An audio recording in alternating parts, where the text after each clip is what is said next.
UTAS UTS-15 Urban Tactical Shotgun. 14+1 capacity, pump action, bullpup.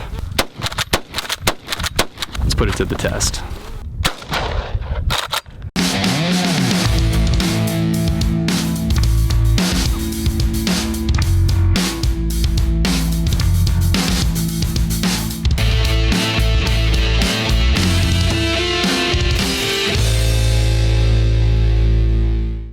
Thanks so much for tuning into a very special episode today of the Bullet Points.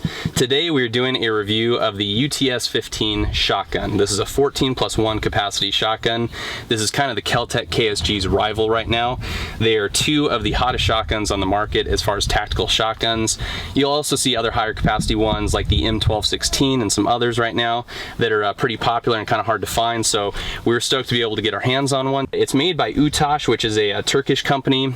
This was developed in 2006. They had a request from Smith Wesson to develop a ultimate tactical shotgun for police or law enforcement, military use, that kind of thing. So this is what UTAS came up with in response to Smith Wesson's contract, asking for something that's more of a tactical shotgun. So they had certain specific requests that we'll get into later as far as what they wanted from the shotgun, and UTAS tried to meet that and more with this shotgun right here. It's a pump action bullpup 12 gauge shotgun with 14+1 capacity. The overall weight is 6.9 pounds unloaded. Length is 28.3 inches and barrel length is 18.5 inches with the standard choke. It features dual selectable 7-round tube magazines with a switch to be able to alternate and cut off each tube. It features a top-mounted Picatinny rail for the mounting of a wide variety of both iron and optical sights, coupled with Beretta-style threading for choke tubes. UTAS has gone on to release several different versions of the UTS-15, including a desert version, marine, hunting, and the regular black version. We kind of got the upgraded or deluxe model. It comes with a few different features. This one came with iron sights. It also came with its standard choke that it comes with. All the models come with that. But this one also came with the breech choke, as well as a 7.5-inch barrel extension, and an owner's manual, and the bag itself to carry it into the range, which is kind of cool. We're gonna go and take this out, play with it a little bit, and give you our thoughts.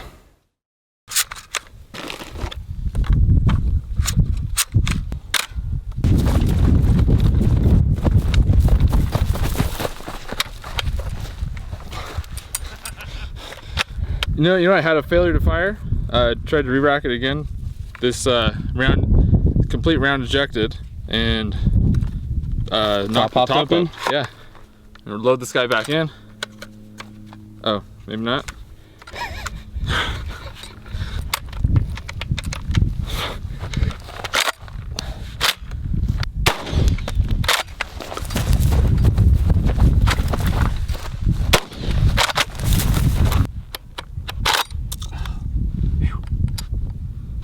We're having a little bit of sticky bolt issues out here. The pump action is really stiff. We put a ton of ballast in here. We've lubed the crap out of it, so it should be fine.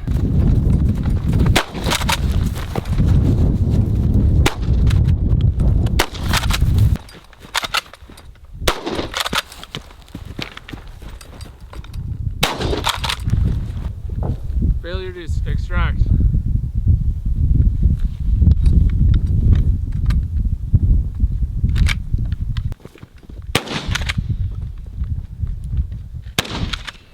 Failure to feed. It's a bad day for the UTS. Another failure to feed.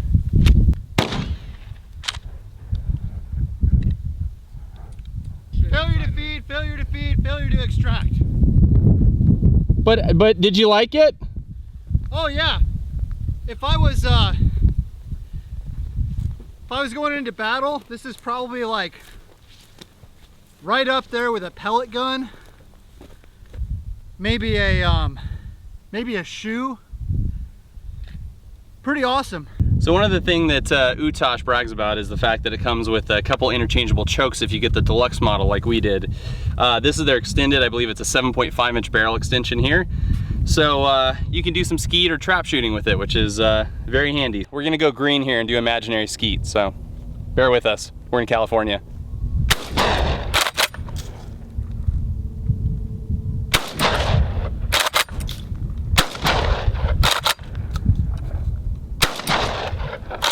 It's keeping it a little bit tighter of a grouping with the longer barrel. But I don't know, skeet shooting the tactical shotgun just doesn't seem like that much fun. One thing on UTAS's website, they talk about how this thing can be fired from any angle. You know, based upon some of the feedback we've had today, I'd be happy with it just firing, but we shall see how it works. All right, 10 rounds, various angles.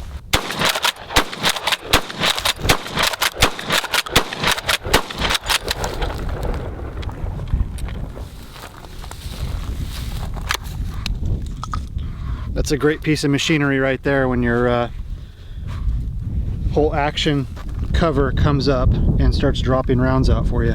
That was the upside down one, so let's see if it happens again. And of course it did.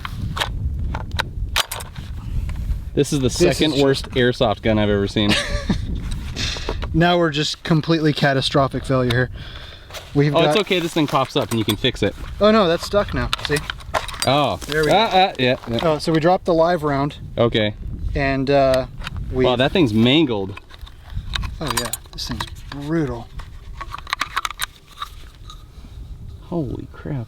So this thing tried to feed it after it failed to extract it, jamming it into the breech, crushing it sideways. I'm really excited to get this thing on the table and tell you guys what I really think about it. What I'm going to go ahead and test out right now is going to be the ability for this thing to cycle from the right barrel, the right magazine, left magazine, or it'll do a, it'll take from the right, left, in that order if you have it on this middle setting here. So basically, to the right here, it's going to cut off the right tube. Left here, it cuts off the left tube, only feeds from the right. This one, it feeds from both, it interchanges. So I'm just going to test the reliability of all these. So let's go ahead and cut off the left tube. So we'll start with the right.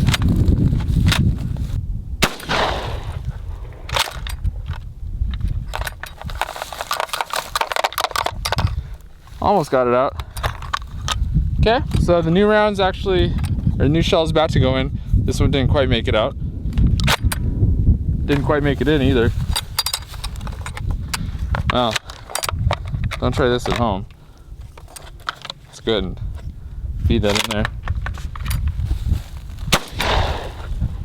Well, it shoots good. As you can see, I had the right magazine completely cut off. This lever's actually moved itself almost towards the middle now. So who knows where it's taking its shotgun shells from, or the shot shells from. 2 more shells here from the right magazine.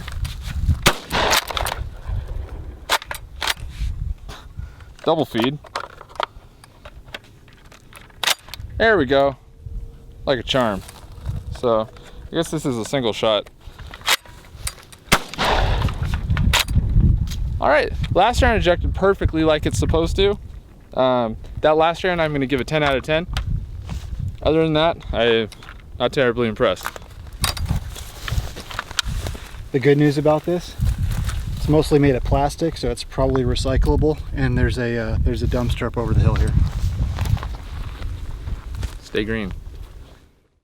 Okay, so the request that Smith Wesson made to UTAS back in 2006 was they wanted a pump action minimum capacity of 13 rounds shotgun with a maximum overall length of 30 inches. This shotgun technically falls under each of those features, that it fell into those correctly. But I think they made this either rushed or too quickly. I don't even know where to start on this kind of horrific traffic jam of a just messy creature. First of all, the action release button is down here at the bottom of the stock. So what's convenient about that is that when you want to actuate it, if you need to release the slide or the pump, what you have to do is take your hand completely off the trigger to actuate it, or come back here to release it. And then when you do, what's really nice about this is that it is polymer on polymer rubbing to where the action is extremely sticky, and we've lubed the holy sweet merciful crap out of this thing, and it's still, so like this thing's just dripping ballistol and lube and anything else we could find that would fit in there. So starting with that's a horrific design. Okay, I'm sorry, but that's just this popping open every 5 seconds. I think they kind of knew the shotgun was a POS when they designed it, because they made it really easy to get in to remove jams. That's the idea of this thing popping open. If you make it that accessible and that easy to get to your breech, I think that's kind of saying that they knew that you're going to need to get to your breech a lot. Sorry, I'm laughing. The magazine selector cutoff on this, we tested it several times where we cut off the left magazine, fire 1 or 2 rounds, all of a sudden it's in the middle. So if you have slugs on one side, buckshot on the other side, you have no idea what you're getting. This handle right here, the pump itself, it's really slippery. It does not hold your hand well. It does not have a good grip. That is really poorly designed. It's nice that they inserted like the most clunky, loud, annoying sling swivels right here too, which is really obnoxious. Basically everything on the shotgun makes tons of noise when you run with it, which is really nice if you're law enforcement or military and you're trying to be really quiet so you don't get, you know, killed. This thing is held on by a magnet, which I know we all kind of pointed out and we're looking at. This is fun because you can kind of sit there and flick it and play with it while your shotgun's broken. Even just the places right here where you load, where the plunger, you have to push the plunger up before you can load the first shell in there.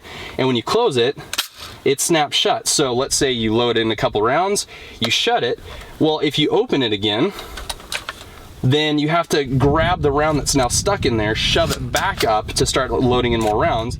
And in the meantime, they're flying out of both sides of here. This thing's popping open.